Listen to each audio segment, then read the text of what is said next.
A very good morning. आप सबने मुझे बोला था बच्चे कि एक बार मैं आपको आईटी एक्ट के बारे में बता दूं। तो अभी मैं आपको थोड़ा सा इसका शॉर्ट इंट्रो दे रही हूँ बच्चे कि आईटी एक्ट क्या होता है, कुछ शॉर्ट टर्म्स, देन ये कब आया था, कब अमेंड हुआ, इसके ऑब्जेक्टिव्स क्या हैं, इसमें क्राइम्स क्या हैं। तो वो आप पढ़ के जाना। आई एम श्योर कि आपको अच्छे से उससे ये टॉपिक जो है शॉर्ट फॉर्म में एक बार क्लियर हो जाएगा और फिर आप अपनी बुक से एक बार इसे गो थ्रू करना। ठीक है बेटा, तो चलो स्टार्ट करते हैं। पहले इसमें है कि introduction. Primary law of India क्या है? IT act this is a primary law of India है। ये किस चीज़ में डील करता है बेटा? Cyber crimes and electronic commerce में आईटी एक्ट आपका डील करता है। साइबर क्राइम क्या होता है? वो क्राइम्स जो हमारे कंप्यूटर से रिलेटेड होते हैं, हमारे सिस्टम से रिलेटेड, जो हमने अपनी इंफॉर्मेशन रखी होती है हमारे फ़ोन्स में, उससे रिलेटेड जो क्राइम्स होते हैं are called as cyber crimes. Electronic commerce क्या होता है बच्चे? जो हम बाइंग या सेलिंग करते हैं through the means of electronic media और through internet, that is called as electronic commerce. अब इसके अंदर है कि ये एक्ट कब कमेंस हुआ था, ये कब आया था एक्ट? 17 अक्टूबर 2000 को। फिर इसके अंदर कुछ चेंजेस किए गए, तो इसमें अमेंडमेंट कब हुई थी? 2008 में। अब देखो बेटा, यहाँ पे कुछ शॉर्ट टर्म्स हैं जिसके बारे में हम बात करेंगे। First is cyber crime. Cyber crime क्या होता है? वो क्रिमिनल एक्टिविटीज़ जो हम कंप्यूटर्स का, मोबाइल्स का या इंटरनेट का यूज़ करके करते हैं। क्रिमिनल एक्टिविटीज़ जिसको we carried out by means of computer और internet is called as cyber crime. मैंने आपका सिस्टम हैक कर लिया, मैंने आपका बैंक अकाउंट हैक कर लिया, मैंने आपके फेसबुक पे जाके फेक तरीके से लॉग इन कर लिया, this is cyber crime. E commerce, buying and selling. किस चीज़ का बाय या सेल कर रहे हो आप? ईदर ऑफ गुड्स और सर्विसेज। किसके थ्रू? इलेक्ट्रॉनिक नेटवर्क के थ्रू या इंटरनेट के through, that is called as e commerce. जैसे आप ऑनलाइन खरीदते बेचते हो, दिस इज ई कॉमर्स। अब इलेक्ट्रॉनिक रिकॉर्ड्स क्या होते हैं? जो भी इंफॉर्मेशन इलेक्ट्रॉनिक मीन्स के थ्रू आपने रख रखी है, that is called as electronic records. मैंने अपने सारे मार्कशीट्स की फोटो क्लिक करके पीडीएफ बना के अपने फ़ोन में रखी है, that is an electronic record. Pen drive में कुछ डेटा रखा है, मेल्स पे कुछ रखा है, ये सब चीज़ें क्या हैं बेटा? आपकी इलेक्ट्रॉनिक रिकॉर्ड्स।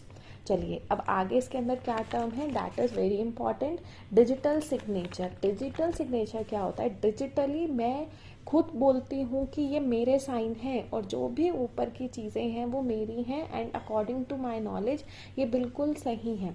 अब आपको स्कैन करके फ़ोटो नहीं भेजनी, अब आपको स्क्रीन पर ही साइन करना है, दैट इज़ डिजिटल सिग्नेचर।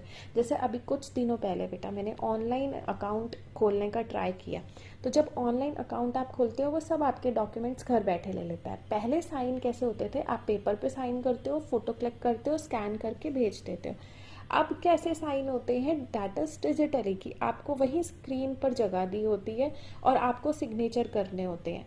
वो ये कहते हैं कि ठीक है आपके सिग्नेचर एग्जैक्ट मैच तो नहीं करेंगे, बहुत ट्रायल देते हैं वो आपको, तब जाके वो डिजिटली सिग्नेचर आपके मैच होते हैं, बट वो मैच तो करेंगे, चाहे वो 95% करें, 90% करें।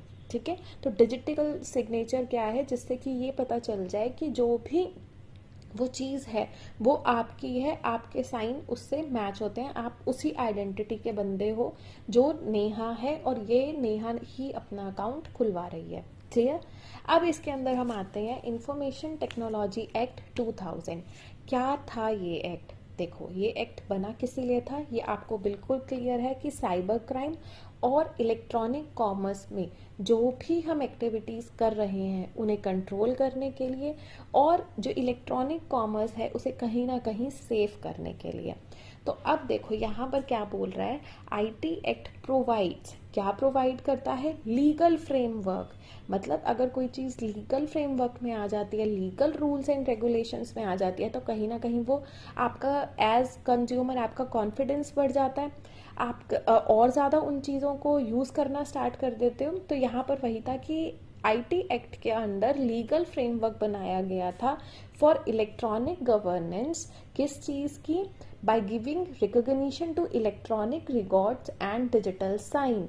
जैसे पहले आपको अपना ड्राइविंग लाइसेंस अपने वॉलेट में लेके चलना पड़ता था, आपको अपनी आइडेंटिटी आधार कार्ड सब लेके चलना पड़ता था। अब आपको भी पता होगा एडमिशन के टाइम पर अब ये सब कुछ नहीं होता, एक ई दिशा नंबर होता है, आप वो दे देते हो, उसके थ्रू आपका सारा आ जाता है। अभी जैसे आपने पासपोर्ट का फॉर्म है, पासपोर्ट ऑफिस जाकर भरने की जरूरत नहीं होती, घर बैठे बैठे वो आप पासपोर्ट का फॉर्म भर देते हो, सारे डॉक्यूमेंट्स आपके उसमें अपलोड हो जाते हैं और फिर आपको जो आगे का प्रोसेस है वो करना है। तो ये किसके थ्रू हुआ है बेटा? आईटी एक्ट के थ्रू हुआ है, क्योंकि अब लोगों का फेथ बढ़ गया है, they know there data is safe.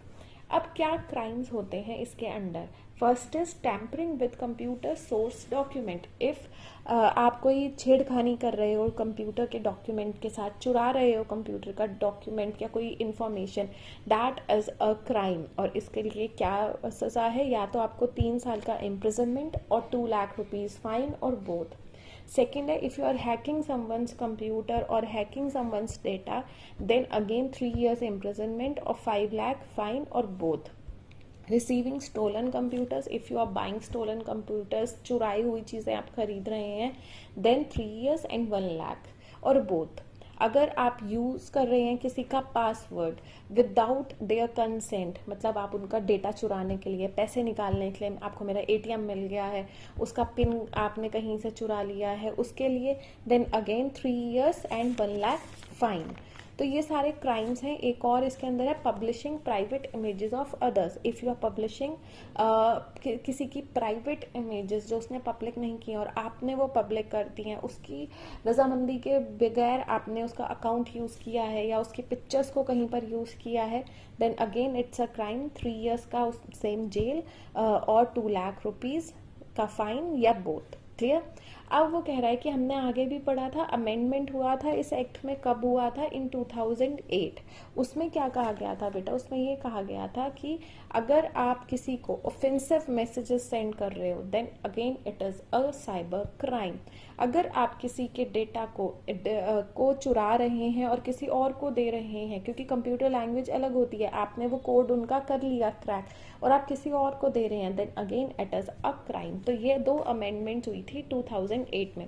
इसका केस बताती हूँ बेटा मैं भी। क्या एक तो केस ये आया था कि शिव ठाकरे के रिलेटेड था कि उसके डेथ पर किसी ने कुछ वो कर दिया था, एक लड़की ने कमेंट, तो एक लड़की ने लाइक भी कर दिया था उस कमेंट को। उन दोनों को बच्चे जेल हो गई थी क्योंकि उन्होंने गलत मैसेज सर्कुलेट किया और गलत आपने मैसेज को लाइक कर लिया।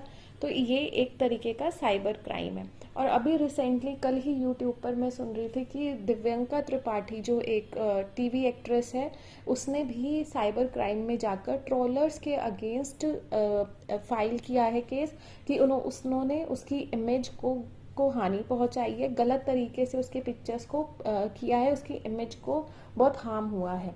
तो ये सब चीज़ें आती हैं बच्चे आपके साइबर क्राइम के अंदर। अब फटाफट से हम इसके देख लेते हैं कि इसके ऑब्जेक्टिव्स क्या हैं। First is legal recognition. सबसे पहला ऑब्जेक्टिव यही था बेटा इंफॉर्मेशन टेक्नोलॉजी एक्ट के लाने का कि जो भी हम ट्रांजैक्शंस ऑनलाइन कर रहे हैं उनको एक लीगल रिकॉग्निशन मिले, हर चीज़ को एक लीगल तरीका, एक लॉ के अंडर इसे लाया जाए। सेकेंड इज कि जो ये मेथड था इसमें पेपर बेस्ड सिस्टम को ऑल्टरनेटिव था कि घर बैठे इजीली आप वो सब अपने बिजी शेड्यूल में वो काम कर सको। फिर इससे हमें एक फैसिलिटी मिलती थी कि हम अपने डेटा को इलेक्ट्रॉनिकली स्टोर करके रख सकें। फिर ये कह रहा है कि इससे हमारे जितने भी गवर्नमेंट, बहुत सारे जो गवर्नमेंट डॉक्यूमेंट्स हैं उनको हम ई फाइल कर सकते हैं। जैसे आधार कार्ड में कोई गलती हो गई है, आपको एड्रेस चेंज कराना है, आप ऑनलाइन कर सकते हो, बिजली का बिल आप ऑनलाइन भर सकते हो, रेलवे टिकट्स आप ऑनलाइन कर सकते हैं, आपको कहीं से कहीं पैसा भिजवाना है वो आप ऑनलाइन कर सकते हो। तो आईटी एक्ट के थ्रू बहुत सारी चीज़ें थी बेटा जिनको हम ऑनलाइन कर सकते थे। कर सकते हैं। तो अब हमने इस एक्ट में बहुत सारी चीज़ें कवर की हैं, बहुत इजी छोटे छोटे वे में। आईटी एक्ट क्या होता है, कब आया, अमेंड 2008 में हुआ, 2000 में आया था, इसके अंदर क्या क्या चीज़ें क्रिमिनल एक्टिविटीज़ हैं और उनमें क्या क्या आपको फाइन और इम्प्रिजनमेंट होती है। देन इसके अंदर मैंने आपको बताया कुछ शॉर्ट टर्म्स की, साइबर क्राइम क्या है, इलेक्ट्रॉनिक डेटा क्या है, डिजिटल सिग्नेचर क्या है। देन एंड में हमने किए इसके ऑब्जेक्टिव्स। आई होप आपको ये अच्छे से क्लियर होगा। किसी को कोई डाउट होता है तो डू मैसेज।